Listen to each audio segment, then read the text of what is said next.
worst thing you ever did in school? What? What's the worst thing you ever did in school? You mean by devilment? By devilment. Okay, we had a vocational teacher then. Papa Charlie, or Mr. Richards. He taught vocational agriculture. We had a chapel every morning for everybody in school. Mr. Richard, the principal would say, Mr. Richard, would you lead us in prayer? He'd come to the front of the auditorium and he'd say prayer. The best prayer you ever heard in your life.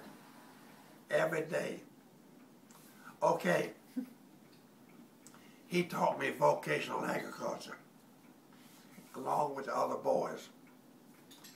And we would sit, we liked to sit over next to the window because the window was about that high away from the ground, see. And we had a bunch of windows there.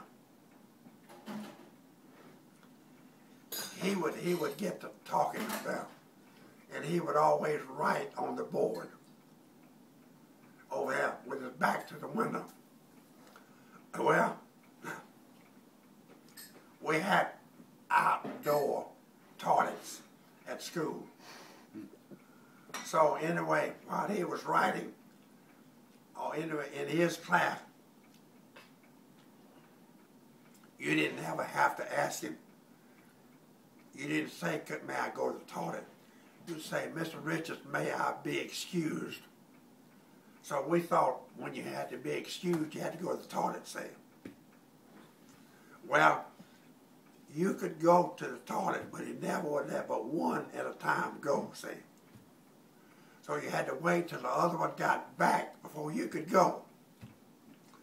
Well, while he was writing up here on the board, we would jump out that window while he wasn't looking and go to the toilet, see. And when we'd come back through the door.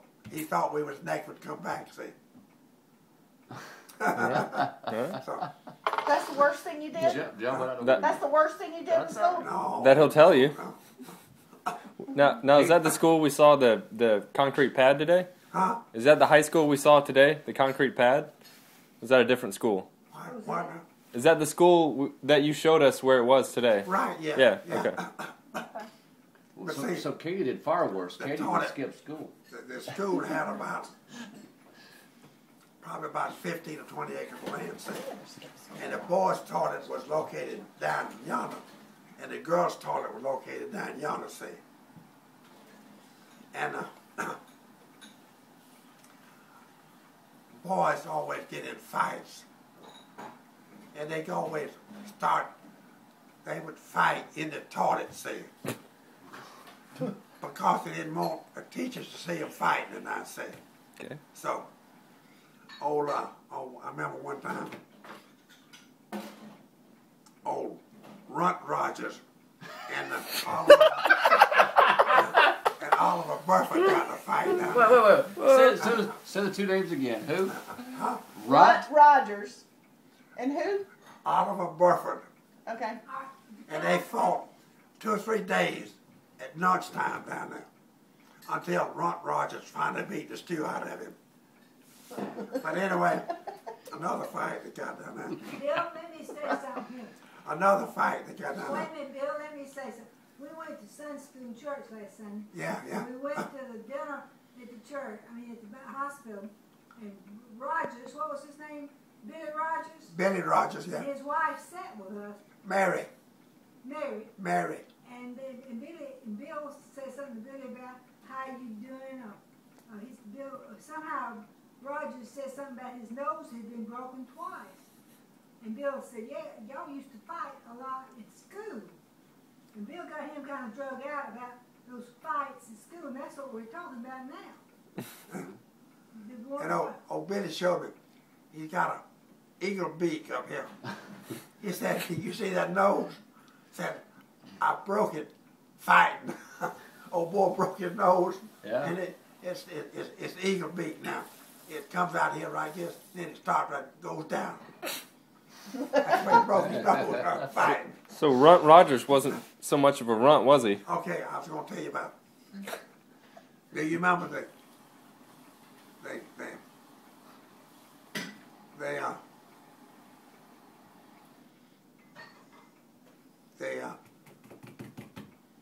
lieutenant governor we had in Georgia, George T. Smith? Well, who doesn't?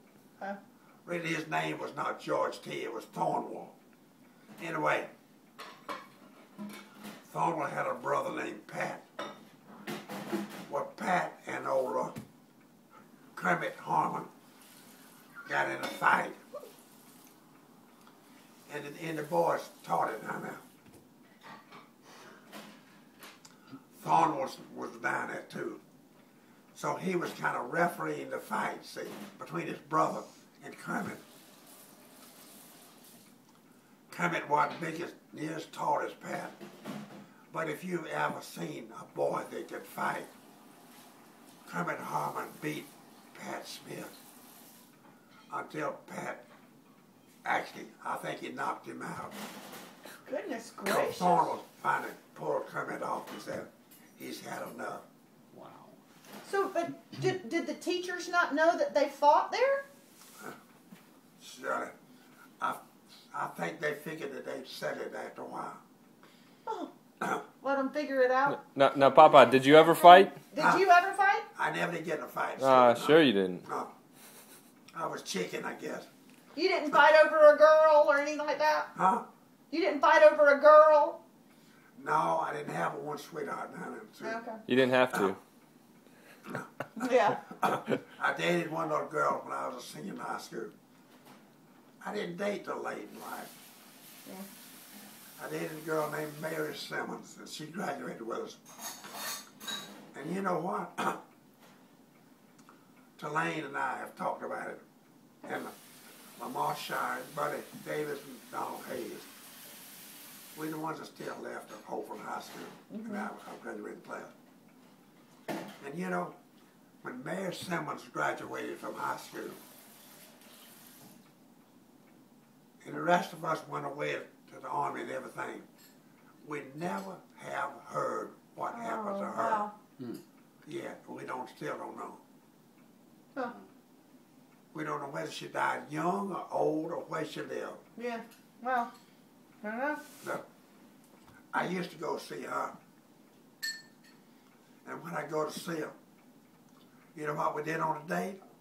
Do I want to know? Her daddy was fired at tobacco barn. And we'd go down to the tobacco barn and we'd boil peanuts down there while he was fired at tobacco barn. And that's where we'd spend our date down there eating boiled peanuts while his daddy fired the tobacco barn. If you didn't have a car,